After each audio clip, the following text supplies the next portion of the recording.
Bom dia, queridos. Hoje eu estendi um pouquinho mais porque essa música que tem lá os seus 40 anos ainda está no coração de todo mundo. É uma música lindíssima que fala da nossa fé e da nossa esperança em Cristo.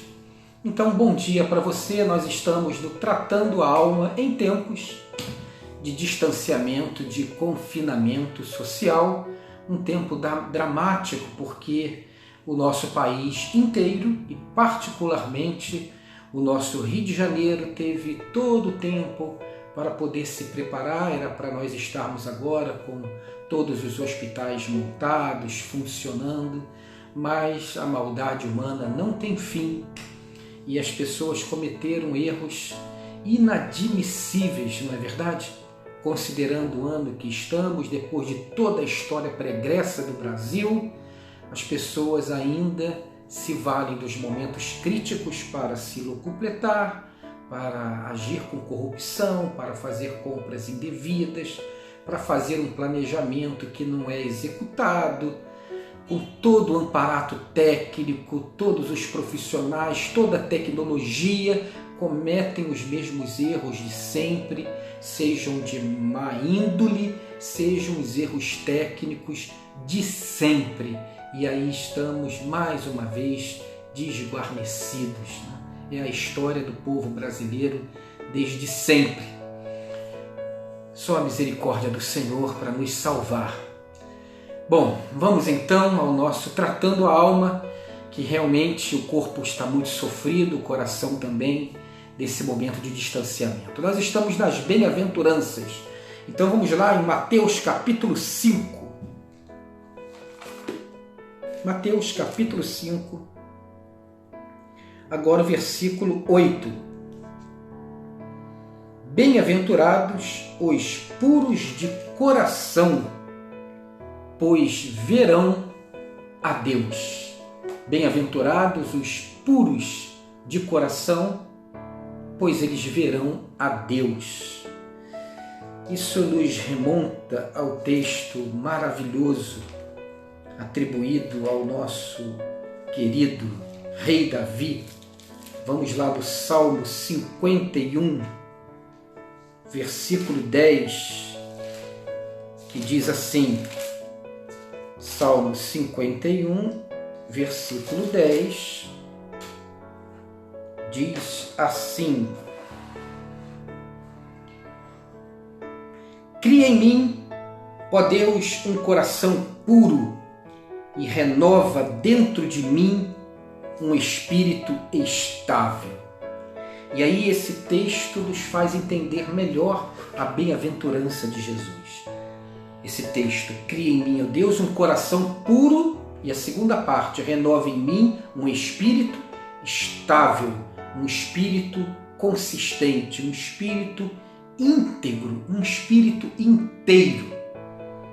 Por isso, bem-aventurados os limpos de coração, os que têm esse espírito íntegro, inteiro, porque eles verão a Deus. Essa palavra coração, dentro da cultura da época de Jesus, da cultura do Antigo Testamento e do Novo Testamento, ali na Palestina, significava o centro da vontade humana, o centro dos desejos, o centro do querer humano. Então, o limpo de coração é aquele que tem um desejo só, cujo desejo não é contaminado, não é maculado, não é manchado, cujo desejo está inteiro, está íntegro, um desejo de servir a Deus, um desejo de amor a Deus, um desejo de adoração a Deus. Então, bem-aventurados os limpos de coração, os que têm um coração íntegro, inteiro, com um só desejo, uma só vontade, um só querer, sem mácula, sem arranhão, sem estar contaminado por outros desejos antagônicos, desejos que puxem para um outro lado. Esse que tem o coração limpo verá a Deus. Nos remonta lá no início de tudo, no jardim, a Adão, um homem criado à imagem e semelhança de Deus, um homem ali perfeito na sua criação, um homem que vivia num lugar maravilhoso, um lugar perfeito, um jardim roçado pelo roceiro, um jardim cuidado pelo jardineiro, o roceiro mor, o roceiro, o próprio Deus, o Pai, que foi e preparou aquele jardim e colocou ali o homem. Mas esse homem, no seu coração, em dado momento, fez uma mácula, não manteve o seu coração limpo. Por isso, aquele encontro com a serpente, porque você sabe que não existe a fome sem a vontade de comer. E se existe uma interpretação bizonha, ridícula, é aquela de que o homem estava ali tranquilo, perfeito, e se não fosse a serpente, se não fosse a serpente maldita querendo tentá-lo, ele jamais cairia. Como se lá no fundo ele já não estivesse com seu coração preparado para receber o bote. E aí quando ela fala, se para o casal, falando diretamente à mulher, mas para o casal, porque o casal estava junto. E ali quando fala diretamente à mulher e o homem ouvindo e diz, se você comer você vai ser como Deus. Aí eles, é verdade. Nós até sabemos o que é certo e errado. Não sejamos hipócritas. Mas a gente não quer Deus como a nossa referência. Nós queremos ser autorreferentes. Arrogância, prepotência. Eu quero ser como Deus. E ali aquele coração já maculado, já fatiado, encontra acolhida na voz tentadora da serpente, junta-se o pior de nós com o pior das criaturas e o homem peca. Ou seja, a ideia de manter um coração inteiro. É o que diz lá no Salmo 24. Salmo 24, um salmo maravilhoso. Ele diz assim, a partir do versículo 3. Quem subirá o monte do Senhor, o monte sagrado de Deus? Quem poderá entrar no seu santo lugar? Aquele que tem as mãos limpas e o coração puro. E aí, quem tem esse coração puro? Quem? Não, a minha mãe tem. Não, a minha mãe também. A mãe de todos nós. A nossa mãe perfeita. Não, a minha mãe não foi tão perfeita, mas eu sou uma mãe perfeita para os meus filhos. Quem tem o coração perfeito? Quem não tem, em dados momentos da vida, um coração fatiado, dividido? É muito interessante isso, porque ali o limpo de coração não significa alguém perfeito. O limpo de coração não significa alguém que nunca peca. O limpo de coração não significa alguém que não se perde. O limpo de coração é aquele que quando você tira todas as camadas, sabe o pessoal que cozinha, sabe cebola, que você vai tirando assim as camadas, vai tirando. Quando você tira as camadas das fantasias, as camadas das ilusões, as camadas que revelam a nossa inconsistência e incoerência perene, quando você retira o que você vê, é alguém que de verdade ama a Deus. É alguém que nos seus perdidos é achado. É alguém que nos seus desencontros é encontrado. É alguém que nas suas rupturas se vê ajuntado e feito íntegro de novo. Sabe, não existe nada pior e bizonho no mundo do que alguém bom vivendo como um malvado. Acaba se enrolando tudo, porque não é a sua natureza. E a Bíblia diz que nós olhamos a aparência, mas o Senhor sonda o coração. O Senhor sabe o que vai no nosso íntimo. O Senhor sabe se a nossa natureza é uma natureza de alguém que tem um coração limpo apesar de, e que por isso busca sempre manter vigoroso esse desejo, porque não consegue fugir dele. Porque esse desejo é a síntese de sua vida. É interessante porque Jesus lançou uma promessa, né? Aquele que é limpo de coração verá Deus, ou seja, aquele que é limpo de coração vai subir no monte, mas não pelo seu mérito próprio. E aí isso nos joga lá no texto de João 14, quando Jesus diz assim: eu sou o caminho, a verdade e a vida, e ninguém vem ao Pai a não ser por mim. Mas Senhor, então nos mostra o caminho, nos mostra o Pai. E aí ele mesmo diz: mas eu estou com vocês esse tempo todo. Vocês ainda não me viram?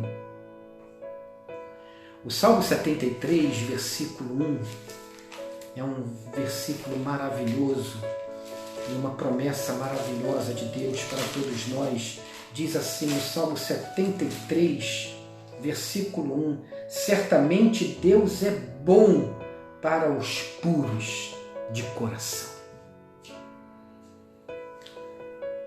Ou seja, aquele que vê a Deus através de Jesus, porque nós vemos a Deus em Jesus, vê-se a si mesmo, vê-se na vida, vê-se tão imperfeito, incompleto, carente, vulnerável, mas sabe que tirando as camadas todas, o que existe é uma verdade de querer amar a Deus.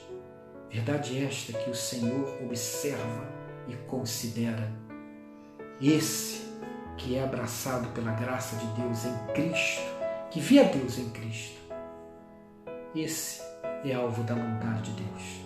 Esse o verá. Da verdade, já tem visto, aqui e agora, e um dia o verá plenamente.